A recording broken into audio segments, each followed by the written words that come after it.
चलिए इसको एक एक करके डिस्कस कर रहे हैं, ध्यान दीजिए। मीटर ब्रिज में पहला क्वेश्चन 2 है और 3 है, तो R1/R2 इक्वल टू एक का लेंथ L1 या एक का लेंथ X तो दूसरे का 100 माइनस एक्स।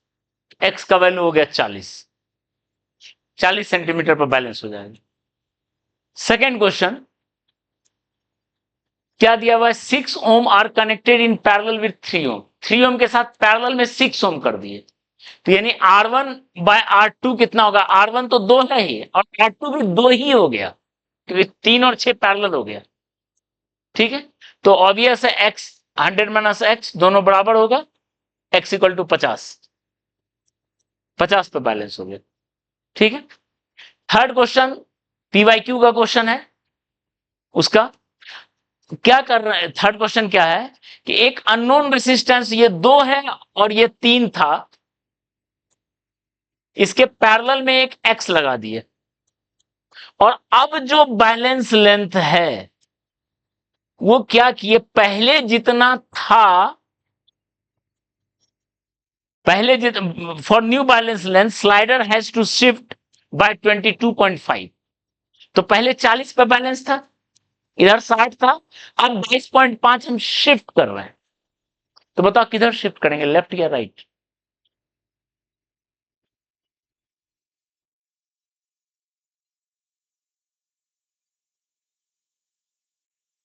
क्योंकि क्योंकि अब जो लेंथ लिखोगे, देखो यहां देखो, अब जो लेंथ कैसे इक्वेशन लिखोगे, दोनों केस में अलग अलग होगा। ये अगर अगर मान लो राइट शिफ्ट करते तो 40 प्लस 22.5 62.5, और ये हुआ 100 62.5। ठीक है, तो इसमें होता this by this equal to this पूरा बाय दिस, और अगर राइट लेफ्ट शिफ्ट करते, ठीक है, तो ये आता कितना, 40 माइनस 22.5 यानी 17.5, और ये होता 60 प्लस 17.5, 60 प्लस 22.5 मतलब 82। वो डिपेंड कर रहा है कि आप उसको लेफ्ट शिफ्ट कर रहे हैं या राइट शिफ्ट कर रहे हैं। ठीक है, देखो वही सवाल है, अगर इसको राइट शिफ्ट किए तो 40 से बढ़ के कितना हो गया, 62.5, इधर कितना हो गया, 100 माइनस 62.5 37.5, और अगर लेफ्ट शिफ्ट कर रहे हैं तो ये हो गया 17.5 हो गया, तो ये हो गया 100 माइनस 17.5। कौन राइट होगा, किधर शिफ्ट करना चाहिए बैलेंस के लिए, राइट, लेफ्ट नहीं। क्यों, क्योंकि देखो अगर पैरेलल में कुछ लगाए हो तो वो 3 से तो कम आएगा ही, पैरेलल में घट जाता है वैल्यू। तो अगर घट गया ये रेसिस्टेंस तो ये लेंथ भी तो घटा हुआ होना चाहिए, उसके नीचे जो लेंथ है बैलेंस लेंथ वो भी घटा हुआ होना चाहिए, क्योंकि रेसिस्टेंस प्रोपोर्शनल टू लेंथ है। तो ये 3 से कम है, तो ये लेंथ भी पहले से कम होना चाहिए, पहले 60 पे था, अब 60 से कम होना चाहिए, तो ये राइट है, ये नहीं होगा, ये कर दोगे तो गड़बड़ हो जाएगा। ठीक है, तो कर दो 2/3x/3 plus x, R1/R2 equal to, इससे आपको x मिल जाएगा। क्लियर है, x इक्वल टू कितना आएगा, 2 ओम, x इक्वल टू आएगा 2 ओम। फिर से बता दें, ये इसमें पैरेलल किए 3 के साथ, तो रिजल्टेंट 3 से कम आना है। तो देख लो मीटर ब्रिज का स्ट्रक्चर, R1 और इधर मान लो L1, R2 L2। ठीक है, अगर ये कम हो रहा है तो इधर लेंथ भी कम होना चाहिए, ये कम हो रहा है तो इधर लेंथ कम होना चाहिए। ठीक है, तो आपने पैरेलल में इसके लगाया है, तो ये तो 3 से कम ही होगा, गारंटेड है, यानी हमको इधर शिफ्ट करना पड़ेगा। क्लियर है, चलो सेकंड क्वेश्चन। मीटर ब्रिज में क्या कर रहे हैं, हम जो वायर ले रहे हैं उसमें ऐसा वायर ले लिए जो डबल रेडियस का है। ओके, या फिर दूसरा वायर लिए जिसमें रेसिस्टिविटी डबल है। तो खैर अपने पास फॉर्मूला है R1 by R2 equal to L1 by L2। In fact L1 by L2 के बजाय क्या होना चाहिए था, rho L1 by S rho L2 by S, यही था। एस सब कट जा रहा था। अब बताओ आपने इसको डबल कर दिया, एरिया या रेडियस को डबल किया तो एरिया 4 गुना हो गया, ये 4 गुना हो गया, ये भी तो 4 गुना हो गया, तो वो तो कट ही जाएगा। रेसिस्टिविटी ये डबल कर दिया तो ये भी तो डबल हो गया, वो कट ही जाएगा। ठीक है, तो वही रह जाएगा, बैलेंस लेंथ पे कोई फर्क नहीं पड़ेगा, नो इफेक्ट। ये दोनों क्वेश्चन आया हुआ है, एक आया है जेई में पहले, एक बार मेंस में आया अभी हाल में। ठीक है, बैलेंस लेंथ पे कोई फर्क नहीं पड़ेगा, अनलेस की लेंथ आप उतना ही रखे हो। लेंथ जब तक चेंज नहीं करोगे बैलेंस लेंथ, हाँ तब चेंज होगा। अगर उसको कंप्रेस करके किए हो तो तब तो नेचुरल चेंज हो।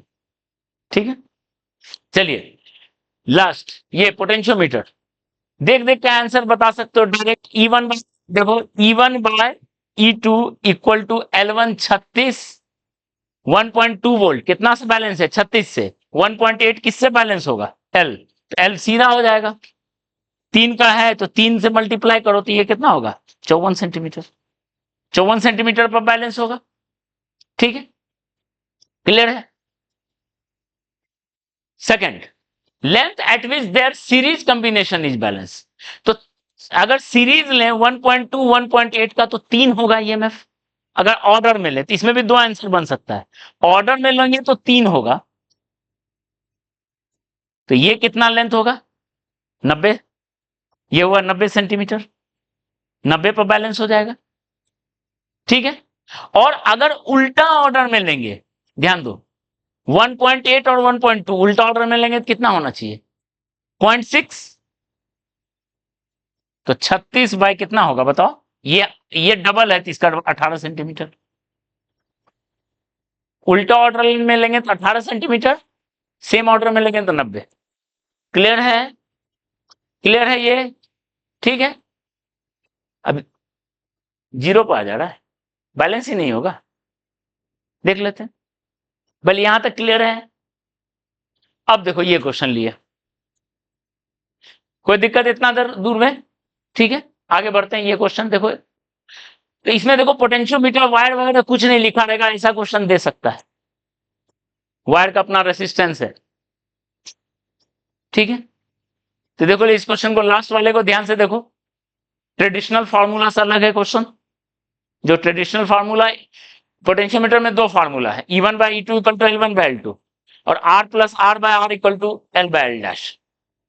ठीक है, तो बहुत सारा क्वेश्चन तो फार्मूला पे है, तो जिसको कॉन्सेप्ट नहीं पता है वो फार्मूला से ही बना लेगा, लेकिन जब तक डेरिवेशन नहीं समझोगे तो थोड़ा भी ट्विस्ट करेगा दिक्कत। तो आपको डेरिवेशन समझना है। देखिए ये ऐसा एक पोटेंशियोमीटर वायर है, क्या दिया हुआ है, given wire length is 300 centimetre और उसका रेसिस्टेंस है 20, cell is balance 2 volt balance है कितना पे 50-60 सेंटीमीटर पे, तो आर का क्या वैल्यू होगा, वो आर का क्या वैल्यू होगा।